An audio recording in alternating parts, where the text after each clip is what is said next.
Hello mga ka-K! Welcome dito sa ating K-Cervico store here in Baler. So, very short trivia lang. Actually, ang surfing here in the Philippines started here in Baler in 1972. So, mas kilala usually si La Union or si Siargao, pero ang pinakaunang surfing talaga nag-start dito sa Baler. Okay, so ngayon kilalanin natin ang mga team members natin dito sa K-Cervico store in Baler. Ay, by the way nga pala, bago yan, eto ngayon meron tayong release ng isang Fuji Denso na upright chiller. Yan, so dadalhin daw nila ito sa Dinadjawan mamaya. Kasi ngayon, nagpipirma na lang yung ating customer para ma-deliver na nila yung unit. Okay, sige. So, tsikahin natin konti yung mga team members natin dito sa Baler. At tanungin natin kung anong mga positions din nila or kung anong ginagawa nila sa store. Okay, sir. Sorry, istorbohin kita. Anong pangalan mo? Jess Anthony Agustin po. Sales coordinator po ng Baler Store. Sales coordinator ng Baler Store. Thank you. Dito naman tayo. Hello, sir. Hello po, happy afternoon. FSR po ng Baler, Albert Orojo po. Okay, ayan.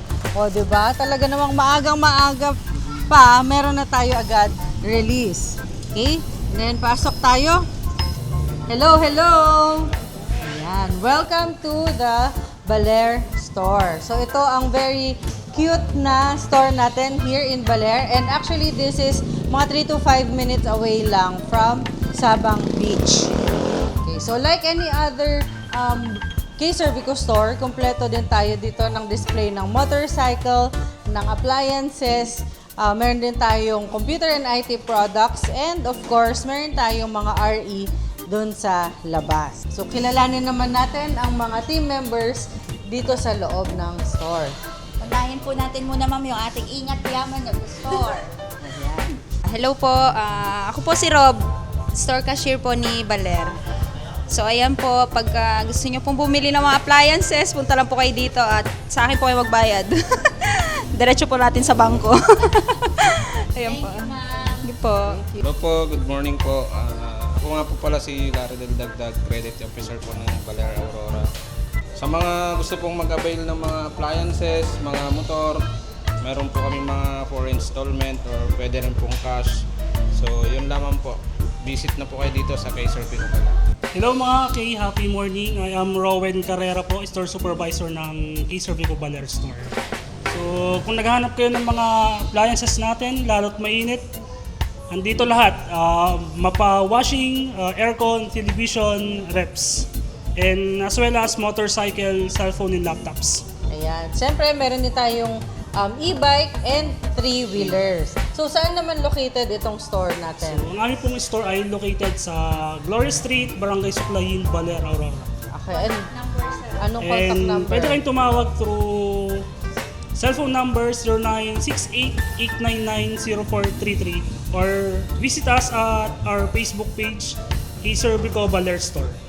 Okay, sige. So, yun lang mga ka-K. Malapit na malapit lang ito sa Sabang Beach. Mga 3 to 5 minutes lang. Kaya ngayon, magsisimula naman na kami mag-ikot naman dito sa Baler at ang mga malalapit na tourist destinations natin. So, yun nga mga ka-K. Yun lang. K, bye! Happy morning mga Kay! So nandito tayo ngayon sa K-Cervico Baler. Tara, samahan niyo akong mamigay ng konting regalo from K-Cervico. Magpo-promote lang ako ng promo namin, ma'am. Ayan, meron kaming cellphones, laptops, appliances, ma'am. Pag bumili ka ngayon kay K-Cervico, pwede ka manalo, ma'am, ng motorcycle. Ayan. Tapos, marami na, ma'am. Dagdagan niyo pa, ma'am. Ay, opo. Talaga. Ma'am, dahil po customer ka namin, bibigyan kita ng konting gift. Ayan, ma'am. Spin mo lang yung gift naman para manalo ka po ng prizes. Yan, pindutin mo lang, ma'am. Pindutin mo lang, ma'am. Ayan.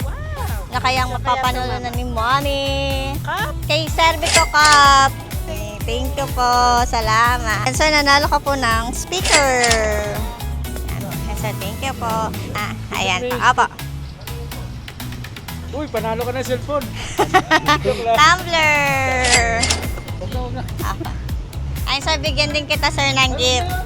So, sana makabili kayo, sir, sa kay Servico po pag kailangan niya ng cellphones, laptops. Ayaw po, alam po. Opo. Ka-conscious Ay, talaga po. CD, ano yun? Speaker din po. Bigyan natin si sir. Nanalo si sir ng speaker. Ayan. Sir, magpo-promote lang muna ako, sir, ng kay Servico. Meron kaming tindahan dyan. Alam niyo. Po. Ayan, sir, naka-promo kami ngayon, sir. Kung pag bumili kayo ngayon, sir, kay Servico, pwede kayong manalo ng motorcycle sa raffle po.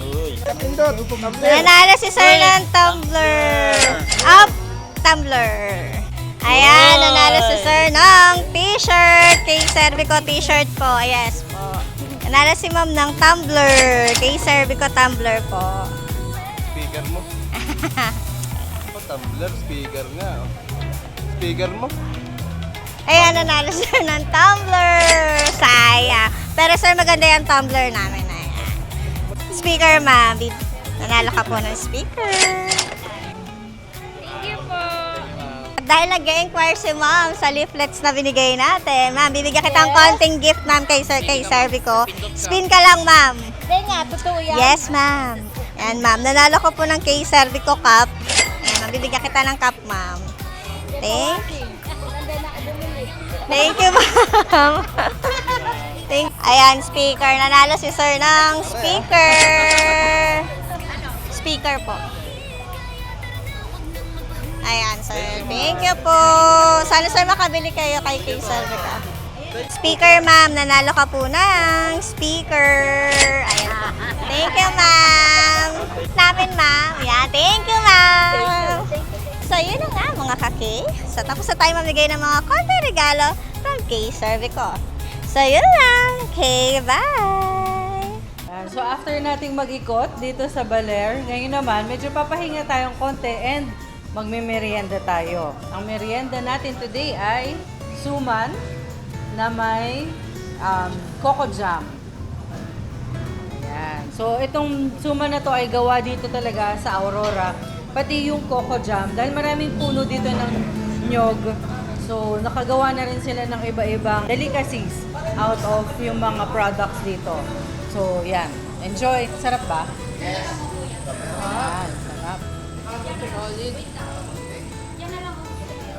Yan mga kaki. So after nating mag-ikot ng store, ready na tayo. Tingnan mo, dala na natin ang ating mga essentials. Payong pa po tayo. Yes, para mag-ikot naman tayo papunta sa mga tourist destinations dito sa Baler. Yeah, yun ma'am, ang pinakamaganda malalaman natin kung anong meron dito sa Baler na hindi pa po natin napupuntahan. Ayan. So I think dadaan tayo ng Museo de Baler, Digisit, Ermita Hill at kung ano-ano pa. Kaya samahan nyo kami. Tara mga kaki. Yeah. Yan. Yan. So ngayon pupunta muna tayo sa Museo de Baler. Ano muna tayo ngayon? Educational, ano? Yes, educational muna tayo bago tayo magliwaliw talaga ng tuloy-tuloy. So, doon sa Museo de Baler, meron din doon ata yung replica ng bahay nila Manuel L. Quezon. Yung parang kubo nila. Nandun po before. talaga ma'am sa museum. Doon sa park. Ayan, so dito malapit sa Museo de Baler, ang replika ng bahay ni Manuel L. Quezon. Pasukin po natin ma'am para makita po natin kung anong meron dun sa loob. Okay, tara. Ayan. So, dati kasi syempre, di ba, very simple lang. Simpleng buhay at simple lang yung design ng bahay. Pero very maaliwalas. Saka ano talaga ma'am, mga Lumang antique na kahoy. mga lumang kahoy Oo. na matitibay. So makikita po natin dito yung kanyang mga Parang may feature sa kanya dito sa 1935 na issue ng parang newspaper siya, no?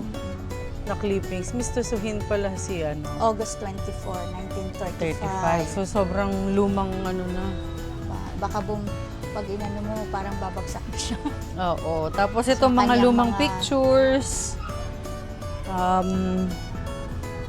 May taon ba itong mga to? Okay. Ito rin yung nasa mga history books na picture niya. Yan mga kay. Wait lang. Galing na tayo sa loob ng Museo de Baler. So, anong mga nakita natin dyan, Ma'am Ka? So yung mga antique na pong mga gamit ng mga sundalo dati, yung mga painting po na magaganda na dati rin po na inipon po talaga nila doon para ma-preserve natin. Then, nandun din po yung mga replika po ba tawag doon, ma'am, ng nila Manuel L. Quezon. Kaya Yun. lang po, bawal kasi talaga Video sa loob. Kaya hindi po kami nakakuha ng video. Yes. So mas maganda pumunta talaga kayo dito kasi marami pang ibang makikita katulad yung mga old coins na talagang mga 1900s pa meron din dyan, pati mga lumang damit. Tapos yung mga history about kay Doña Aurora Aragon Quezon, which is yung wife ni President Manuel L. Quezon. Yan. So, mabilis na trivia lang din. So, dati kasi itong Aurora, Quezon talaga yung name niya. Tapos, nung papunta daw si Mrs. Quezon, si Aurora Aragon Quezon, sa isang inauguration, so parang na-ambush yata sila. So, after that, pinalitan na yung name dito, naging Aurora Province So, parang na dun po siya. pala kinuha yung name, ma'am, Name ng Aurora. Oo. Ayan. So, ngayon, tapos na tayong mag-ikot dito. Meron naman meron pa tayong ibang time para pumunta naman sa iba pang tourist destinations dito sa Baler. So, samahan nyo kami mga kake. Yun lang. Okay. Bye!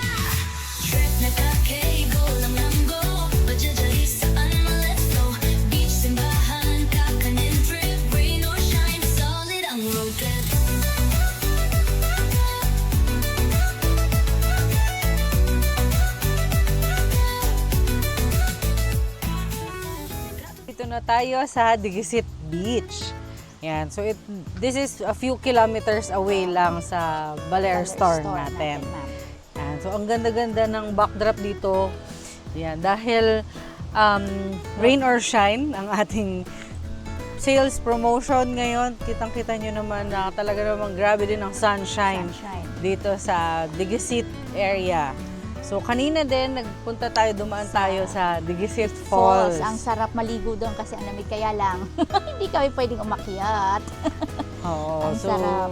medyo nahirapan lang tayo sa pag-akyat, pero siguro some other time kung mas pang Tayo, ma'am.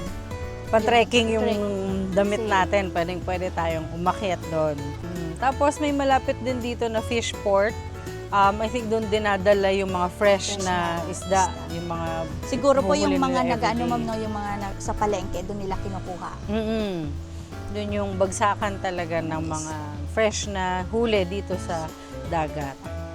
Ayan. So kapag ka nandito kayo sa Aurora Province or madaan kayo sa ating Baler store, pwede na rin kayong dumaan dito sa Digisit Beach. Para mag-swimming or kaya doon sa falls. Yes. Umakyat po kayo. O, di ba? Pwede rin pagkatapos mo dito sa beach, punta ka naman sa falls para parehas mong matry. So, yon mga haki. Later, samahan nyo naman kami sa susunod nating stop. And so, ngayon naman mga haki, paakyat na tayo dito sa Ermita Hill. Matapos yung sa beach na mababa lang, Oo. akyat doon sa falls, aakyat ulit po dito, ma'am. Mataas pa po ito? Yes, paakyat pa to. Paakyat pa. So, ang historical significance nitong Ermita Hill is noong mga 1700s, nagkaroon ng parang malaking tidal wave Dito. or tsunami dito sa Aurora banda. And merong mga families na dito sila umakyat sa Ermita Hill. Kaya po, na-save sila, ma'am, hindi Kaya sila. na-save sila. Okay. Yan. So, very historical ito for the province of Aurora. So, parang mga ilang 5 to parang less than 10 families yung nakaakyat Akyat dito. dito. And sila ang na-save Na-save. doon sa tsunami. So Kaya talagang pinangalan na lang po na Ermita Hill. Ermita Hill. Oo. So, overlooking din ito sa dagat. Kaya makikita nyo later, papakita natin. Overlooking siya. Maganda rin yung view dito.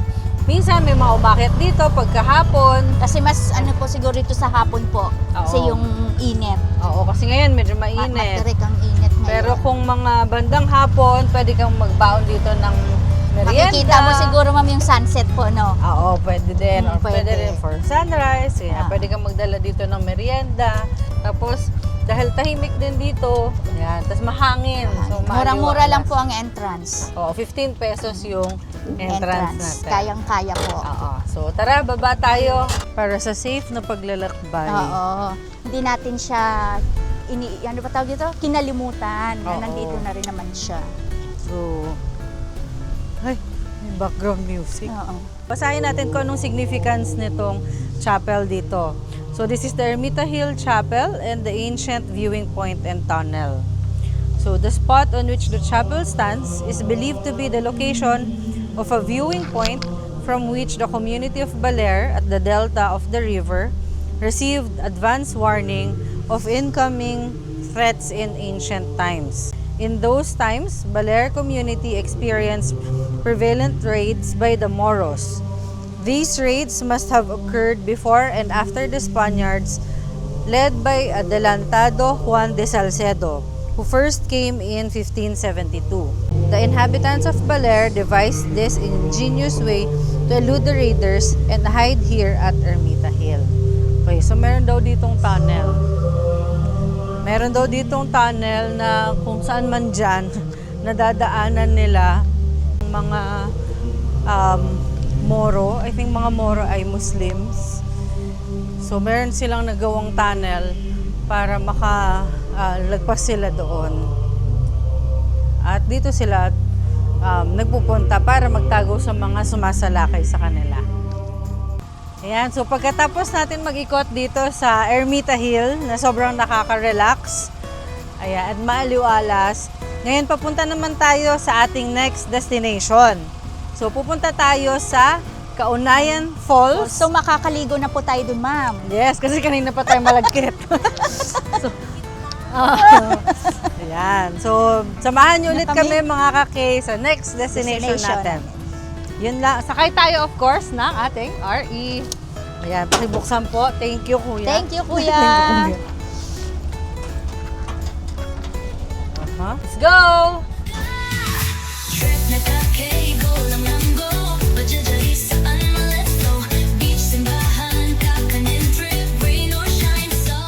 Hello mga kake! So ngayon, nandito na tayo finally sa Kaunayan Falls. Yeah, so after natin mag-ikot-ikot sa Dugusit Beach, sa Museo de Baler, dun sa Ermita Hill. Na umakyat ng mataas. Nandito po tayo ngayon sa magpapalamig tayo. Yes, so magtatanggal muna tayo ng lagkit. Kaya samahan nyo kami mga kake. Mag-swimming na tayo sa Kaunayan Falls. Kaya mga kake, let's go!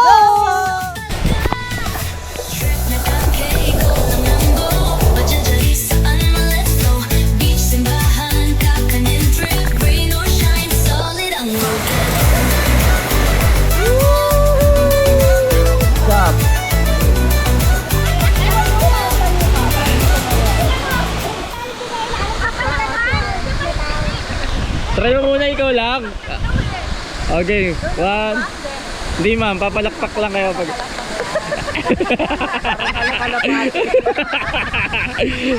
May kasama sigaw mama. Okay, game. 1, 2, 3, go. Ala, ay kala ko lumubog ka. Lumubog ka unti.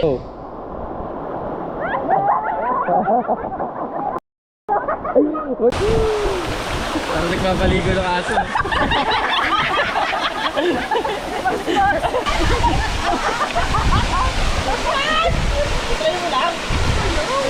Pamatayin mo yung likod mo, ma'am. Yung likod. So yun na nga mga kake, nakaligo na tayo finally. Tapos na ang ating malagkit na na feeling. Yeah, so very refreshing dito sa Kaunayan Falls. Ikaw naman, Roms, anong masasabi mo? Ay, tanggal ang mga lamig-lamig sa katawan talaga. Ang sarap ng bagsak ng tubig sa falls. Love it. Love it. Tapos po doon mo makikita na sobrang linaw ng tubig. So parang babalik-balikan mo siya dahil nga hindi mo na yun makikita pa sa ibang mga lugar na pupuntahan mo. Dito lang sa Baler. Ikaw, Liz. Yes, ayan. So sa akin naman po, ang babaw ng tubig, hindi po ako nalunod. Tsaka nag-ala-Jezabel ako gano'n, no? Oo, nakapigat. Wala akong makita. Ako naman po nakita ko na alimango, guys. Ang galing, alinaw ng tubig. May alimango. Ganun kalaki oh. Natakot ako mahulihin kasi baka sipitin ako eh. Yan lang, nakaka-enjoy. Ayan. So, natapos na ang ating pag-iikot dito sa Baler. So, abangan nyo naman ang aming special episode for Maria Aurora. Okay, guys? So, yun lang. Okay, bye! Uy! Tingnan mo.